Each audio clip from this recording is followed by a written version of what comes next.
এই ডালিম, দরজা খোল। বউ ঘুমাবে না? অন্য রুমে ঘুমাতে বলো। অন্য রুমে মানে? এই রুমেই তো ঘুমাবে। তোমার বৌমা তোমার সাথে ঘুমাক, আমি পারবো না। দরজা খুলবে নাকি তোর বাবাকে ডাকবো? কথায় কথায় বাবাকে ডাকার কি আছে? খুলছি তো। এবার হয়েছে? আয় ভিতরে আয়। ওকে অন্য রুমে ঘুমাতে দিলে কি হতো? ছোট না যে ভয় পাবে? তোর সমস্যা কি? তুই এত ছোট না যে একসাথে থাকতে পারবি না। তোর বউ অন্য রুমে ঘুমাবে কেন? আমার তো সারা বিছানা লাগে ঘুমাতে, তুমি জানো তো। আর কোলবালিশ জড়িয়ে না ধরলে ঘুম আসে না। এখন থেকে দুইজন ভাগ করে ঘুমাবি, আর কোলবালিশ জড়িয়ে ধরেই ঘুমাবি। মা চলে যাওয়ার পর দরজা আটকে এসে বিছানায় বসলাম। আমি ডালিম, ছোট একটা কোম্পানিতে বড় পদে একটা চাকরি করি। বাবা মায়ের সাথেই থাকি। আর আমার বউয়ের নাম লিজা। পাশের ফ্ল্যাটে থাকি ওরা। আজ বিচার বিয়ের কথা ছিল অন্য একটা ছেলের সাথে। অনেক আগে থেকে সব ঠিক ছিল, আজ সব আয়োজন করা হয়েছিল। কিন্তু শেষ মুহূর্তে এসে বিয়েটা আর হয়নি। ওর হবু বরটা তার গার্লফ্রেন্ড নিয়ে ভাগছে। আর আমার কপাল পুড়ছে। আরে ভাই, তুই পালাবি যখন তবে আগেই পালিয়ে যাইতি। শুধু শুধু একটা মেয়ের জীবন নষ্ট করার অধিকার কই পাইলি? আমাদের সমাজে যদি কোনো মেয়ের বিয়ে ভেঙে যায় তবে সব দোষ মেয়েটার। যদিও সেখানে তার কোনো ভূমিকাই ছিল না। তো আমরাও উপস্থিত ছিলাম বিয়েতে, পাশাপাশি থাকি, সেই সূত্রেই দাওয়াত ছিল। যখন হঠাৎ বিয়ে বাড়িতে হইচই শুরু হওয়ার পর, সবকিছু জানার পর বাবা এসে বলল, আমি চাই ডালিম, তুমি এই বিয়েটা করবে। আর লিজাকে আমারও খুব পছন্দ। জীবনে বাপের মুখের উপর কথা বলতে পারিনি।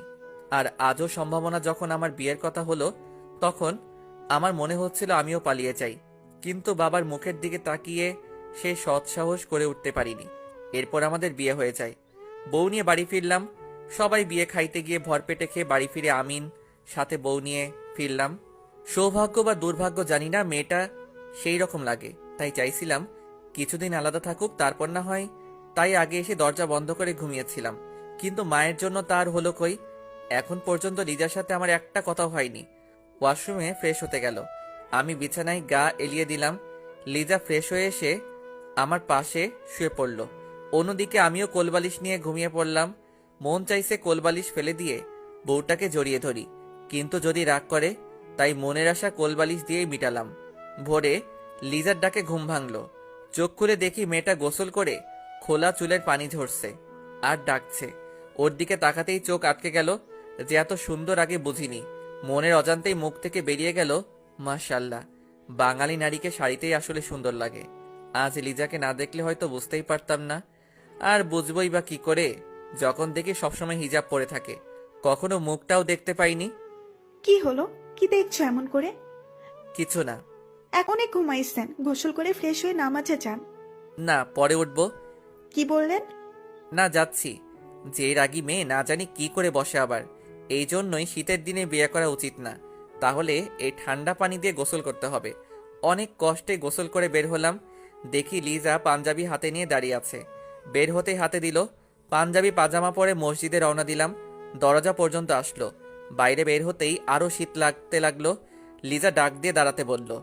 ভেতর থেকে চাদর নিয়ে এনে দিলে চাদর গায়ে দিয়ে মসজিদের দিকে যাচ্ছে। আর ভাবছি না কি মেয়েটা আজ এমন মিষ্টি আচরণ করছে কেন? বিয়ের পর সব মেয়েদের মাঝে কি এই পরিবর্তন আসে?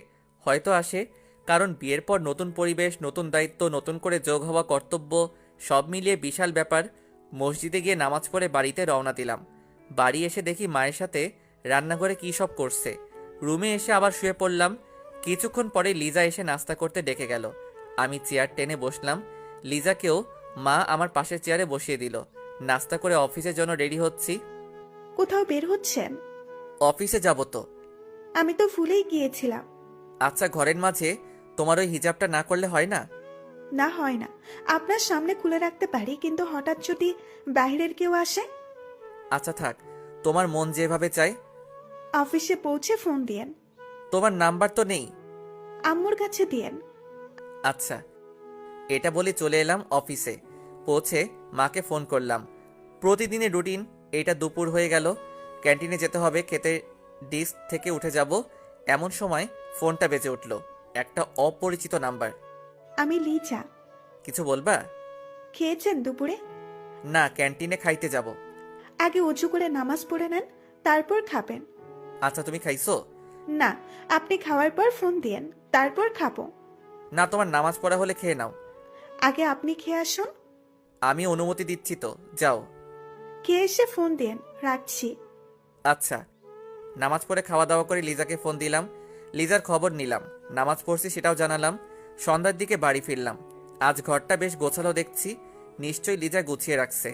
বলতেই হয়, মেয়েটার গুণ আছে, সব ঠিক আছে। আমার কোলবালিশ কই, কোথাও দেখছেন? হয়তো আছে কোথাও, ঘর গোছানোর সময় রাখছে কোথাও। ফ্রেশ হয়ে খেয়ে একটু বিশ্রাম নিলাম।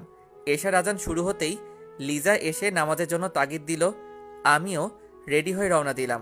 বাইরে বেরিয়ে হাঁটছি আর ভাবছি যে আমি কোনোদিন ঠিকমতো নামাজ পড়িনি। সে আমি, আমার আজ একটু মিস হয়নি। একমাত্র লিজার জন্য রাজি হলেও মেয়েটা মনটা খুব ভালো বলেই মনে হচ্ছে। এই 2 দিনে তো তাই মনে হচ্ছে। মসজিদ থেকে ফিরে ঘরে ঢুকতেই লিজা খাইতে ডাকলো। গিয়ে খেয়ে নিলাম। ঘুমাতে এসেও দেখে আমার কোলবালিশ নেই। এদিকে আসো তো। কি হলো, কিছু লাগবে? কোলবালিশ কই? কি ঘুম হচ্ছে না? না, কোলবালিশকেই লাগবে? অভ্যাস হয়ে গেছে তো, ছাড়তে পারবো না এত সহজে।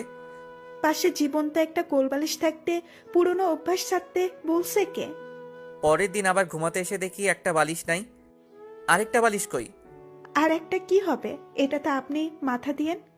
আর তুমি? আগে আপনি শুয়ে পড়েন, তারপর দেখাচ্ছি। আচ্ছা, তুমি আগে আমাকে দেখলেই কেমন রাগী ভাব দেখাতে।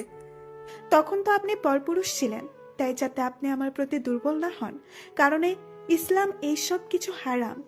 হ্যাঁ বুঝলাম, কিন্তু তোমার তো অন্য কারোর সাথে বিয়ে হওয়ার কথা ছিল। ভাগ্যে যেখানে লেখা ছিল সেখানেই হয়েছে। এত সহজে মেনে নিলে কিভাবে? যে আল্লাহর প্রতি বিশ্বাস রাখে সে সবকিছু খুব সহজে মেনে নিতে পারে। আপনিও তো আমাকে মেনে নিয়েছেন।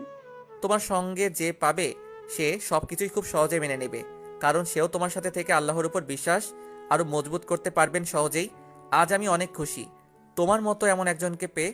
লক্ষ কোটি শুকরিয়া জানাই আল্লাহর দরবারে। আমিও খুশি আপনাকে পেয়ে, যে এত সহজে আল্লাহর পথের পথিক হতে পেরেছেন। এখন ঘুমানো যায়, আবার ভোরে উঠে আগে তাহাজ্জুদ পড়ে তারপর ফরজ নামাজ পড়ব। এখন ঘুমাই। এভাবেই আমাদের দিনগুলো খুব সুখে অতিবাহিত হচ্ছে। বাবা সেদিনের সিদ্ধান্ত আমার জন্য সবচেয়ে ভালো ছিল। এরকম একজন বৌমা পেয়ে বাবা মা তাদের মেয়ের অভাবটা ভুলে গেছে। তারা ছেলের বউ না যেন একটা মেয়ে পেয়েছে। বিচার কেউ বাবা মাকে শ্বশুর শাশুড়ি মনে না করে, নিজের বাবা মা মনে করে। মা মেয়ের মাঝে যেমন মান অভিমান হয়, মাও রেজার মাঝে অভিমানও ঝগড়া হয়। তখন মা বলে, কেউ কি আমার নিজের মেয়ে নাকি, সে আমার সাথে কথা বলবে। অন্যদিকে লিজা বলবে, নিজের মা হলে রাগ করে থাকতে পারতো। লিজা রাগ করলে মার খাইয়ে না দেওয়া পর্যন্ত খায় না। মা রাগ করলে বলবে, নিজের মেয়ে হলে বলতো, মা চলো আগে খেয়ে নেই, তারপর আবার ঝগড়া করবেন। এসব দেখে আমি আর বাবা শুধু হাসি। আমাদের কিছু বলা নিষেধ, এসব তাদের মা মেয়ের ব্যাপার। আমরা বাপ বেটা যেন নাক না গলাই।